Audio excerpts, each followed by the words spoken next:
G'day YouTube, how the heck are we doing? It is Foul Play here and we're back again for some more Pauper action. So we're finally changing up the deck list. We're moving away from Lotus Petal, pardon me, as the primary flex card in the deck.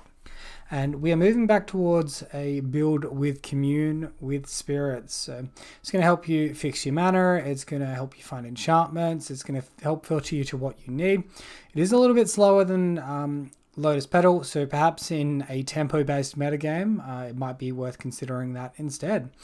For the land base, we've removed Ash Barrens for this build. We're going to be going for 4 copies of Crystal Grotto. So ETB of Scry 1, and then tap this and 1 other land to filter for a color. Can be a little bit mana intensive. We have, however, got 13 basics in the deck, and you know, have to filter the second mana. We can make most of our 2-drops off of just 3 lands, or even just 2 lands. Then it shouldn't be too hard to get to our 3-drops after that. Now we are actually going to be running something a little bit spicy, so we're going to be playing Cartouche of Knowledge again. I played this before with Cave of Temptation as the land, and with 3 Commune with Spirits, and honestly for most of it it was fairly consistent, and we hit our mana when we needed to, and we had the colors, and it was all good. It's a card draw aura. I want to be playing with card draw auras again, just to get a little bit of value out of our cards. If you don't want to be splashing for blue, you don't think it's consistent enough, that's fine. You've got other options. There's Chosen by Heliod, which gives some toughness. ETB draws a card. Citizen Training, which gives +1/+0 trample. ETB draws a card. And there's some other ones in white which give flying, etc. Drawing a card. So with the creature base, 10 creatures, the 8 1-drops, and the 2 Sulhana Ledgewalkers, I'm still pretty set on that. It's possible to go up to 3, but I don't think I'd be playing 4 of the Walkers. Walker is also slightly more viable when you're running Lotus Petal as well, because it does give you the option to get that turn 1 creature out. As for the rest of our auras, for the core stuff, we're going to be playing the full set of Ethereal Armor, the full set of Armadillo Cloak. We're going to be dropping down to 3 copies of Ancestral Mask and Rancor, just so that we can make room for our Cartouche of Knowledge. Of course, we've got the 8 mana fixes between Abundant Growth and Utopia Sprawl. And yeah, after that, it's just the Cartouche of Knowledge, the 3 Cartouche of Solidarity, and the 1 Sentinel's Eyes. So I feel like the main deck should be fairly well placed here. With the sideboard, we have gone up to 3 copies of Flaring Pain. That Ephemerate Tron seems annoying, and I definitely want a reliable way to fog their damage. We've also got our 3 Crimson Acolyte. That's not going anywhere. 1 of Standard Bearer, which could probably be flexed to something else if you want it.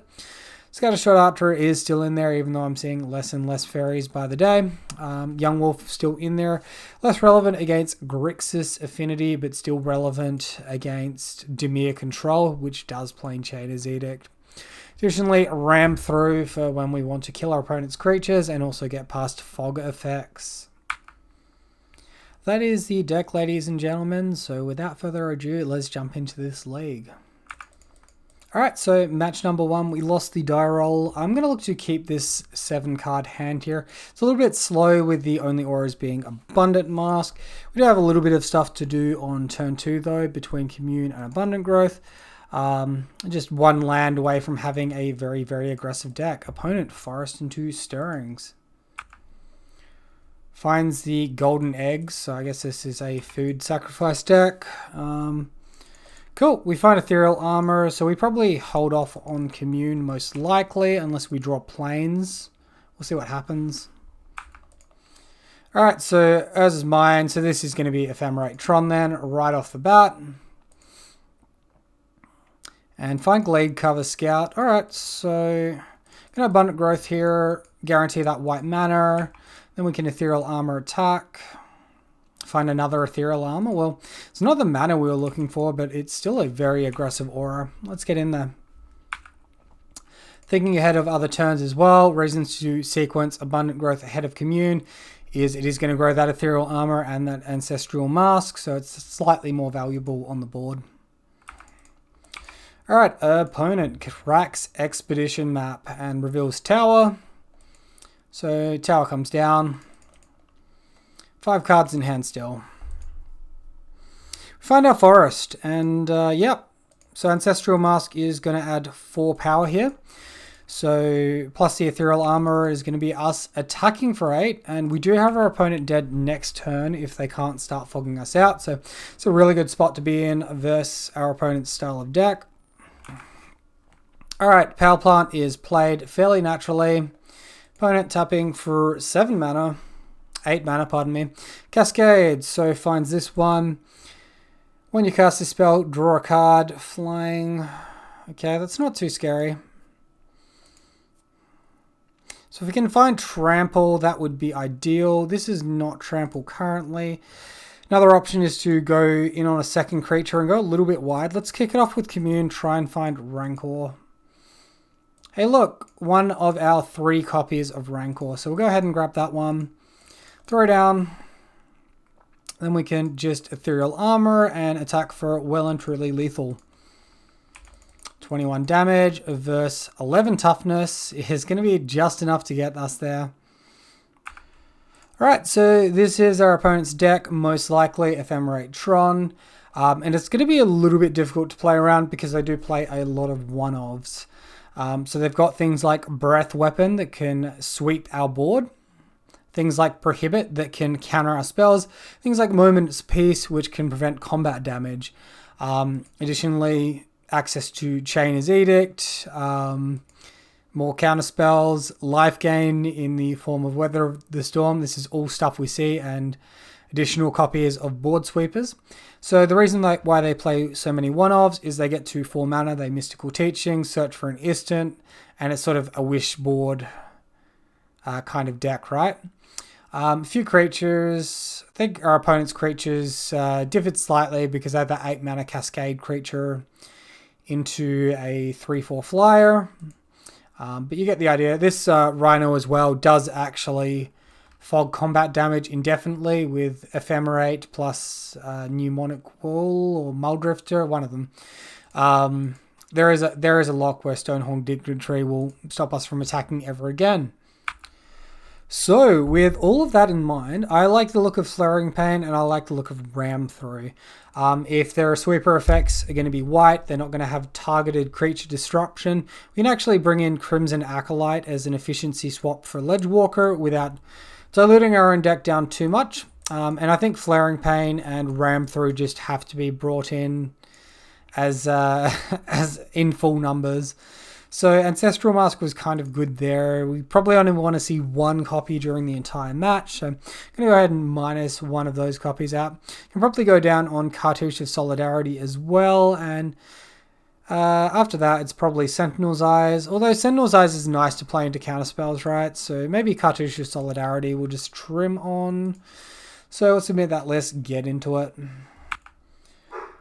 Alright, so our opponent mulligans to 6. We see this hand, and honestly, it's a little bit slow for my liking. If we had 1 forest, maybe it's considerable as a keep. The Scry can help us find sideboard interaction, but no sideboard interaction in hand. Slow auras, slow mana, doesn't really speak to me too well. Alright, and this is looking a little bit better, but still not great. I think we keep this. Bottom A forest. Hope to hit a white aura, a commune, a crystal grotto, plains, something like this. Otherwise, we do have an attack for 3, and it might not be the worst. Forest, not the best draw. Maybe this is a 6 is a little stronger if we know we have white mana or if we know we have a sideboard card in hand. It might be a little bit of a risky keep to go for in actuality. Opponent holding up some mana and passing the turn to us. And we, of course, find Glade Cover Scout, and that's another dead draw on top of that forest there. Oh, Ancestral Mask aren't looking so bad in the sideboard right now, hey? Alright, so we're just getting in for 3 damage and pass the turn. This kind of hand as well, I'm more likely to keep on the draw rather than being on the play. That 1 extra card helping you develop your mana is pretty relevant. So Opponent cycled to tower and another one, and we're just drawing mana and other hexproof creatures. Nothing of relevance, no auras, no mana fixing. Maybe we should have mulliganed further. I think on the balance it's probably not an awful decision either way. So our opponent has completed Tron now, and wasting no time here. Maelstrom Colossus, 7 mana Cascade, hits Golden Egg, so that's a bit of a whiff in my opinion. Alright, hopefully we can find something of relevance, and that's not really it. So, alright, we probably lose this one, and I'm going to see our next draw, our opponent's next turn, our next draw, and if it's nothing to turn this game around, I'm going to concede. Alright, and opponent getting in there for 7 damage. We're going to 13. Something fat. Another one of these Cascaders, I think. No, Umalog's Crusher. Annihilator 2. Oh, that's horrible for us. Attacks each combat if able, and I mean, we're not technically out of it, but we're in a pretty rough spot still. This would have been good, like maybe a turn earlier, but we'll pass. Annihilator, we'll sack Scout plus Forest, and again we'll look to hit some of this white mana and actually have a board state, have a creature. Opponent going for something chunky here. It's pretty close to being out of reach. So this is more of a green Tron deck rather than the Ephemerate Tron list. So I was wrong on my initial assessment. Whenever an artifact is put into your graveyard from the battlefield, you may gain 5 life. Alrighty. Attacks for a bunch. Annihilator, and see what we hit. Realistically, we probably need to hit white mana, and we probably need to hit our one of Sentinel's Eyes as well, or we're just not even able to live the damage. Alright, on to sideboarding. Alright, so what I expect from my opponent is... well, we saw all the big chunky stuff that we just saw then, but maybe less interaction on the counterspell side of things. It's possible Crimson Acolyte is a misadjustment. I'm just going to bring back in Silhana Ledgewalker there. It might help out a little bit with the mana as well. I think Ancestral Mask might be strong as well. I still like Flaring Pain, but I don't think that I like Ram Through as much here. So I'm going to be removing Ram Through. Then probably just bring back in a second Cartouche of Solidarity with the 2 Cartouche of Knowledge in there. This should be alright. Let's submit, get back into it. See this hand, a little bit slow. We have our mana. We have a little bit of card draw. I think it's a bit slow, but there's a lot of value in the hand, so we'll keep. And, I mean... this might be a bit of a rough one for us to deal with here, because if he's putting up 8 power creatures with reach, with flying, 8 power and toughness creatures, we really do need Armadillo Cloak. Sorry, we really do need Ethereal Armor or Ancestral Mask to help get us there. We're fortunate to draw the mask there. I'm pretty happy to see that.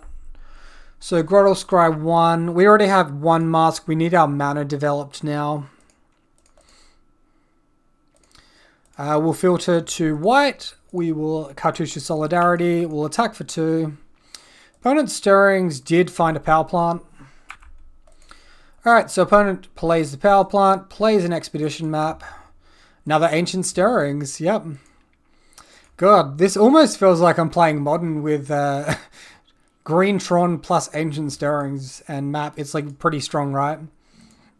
These creatures aren't too bad. When it enters the battlefield, you gain life equal to its power. Okay. So now we find Rancor. Think the best way to utilize our mana is... oh god, we can't filter and... we really wanted to hit land drop there to set up for a mask. I think we'd probably ignore Sentinel's Eyes for the time being. Attack for 5. If we hit our land drop, we could have filtered Cartouche. and set up for a bigger mask turn next turn. I think that would have been the play. It would have been 1 less damage, but potentially a lot more in the following turn. All right, so that's really good. Opponent holding up the expedition map. Potential that we're getting fogged here. Let's just go ahead and attack for a bunch. Any fog opponent? No. Okay, that's good. We put our opponent to 4. At least we got our creature to 8 power. That's a pretty important number, I feel. Has this tower there. Plays it. Opponent tapping for 7. Alright, Boulder Branch Golem gaining 5 life. And I'm okay seeing that. Abundant Growth's not too bad either. I think we take the card draw off Abundant Growth here. Hopefully hit a mana. It's not too bad either. Well, we give flying and we should just win, right? Oh god, it's the land's doing that thing again. Alright, opponent concedes. So, nice little victory there for us. And we take out a Tron deck. It's not the powerhouse that was the Ephemerate Tron, but it feels good nonetheless. So, thank you all very much for watching. I hope you enjoyed the video. If you did, be sure to leave a comment down below. If you want to see more action like this, please consider subscribing. Till next time, guys, have a wonderful day. I'll catch you then.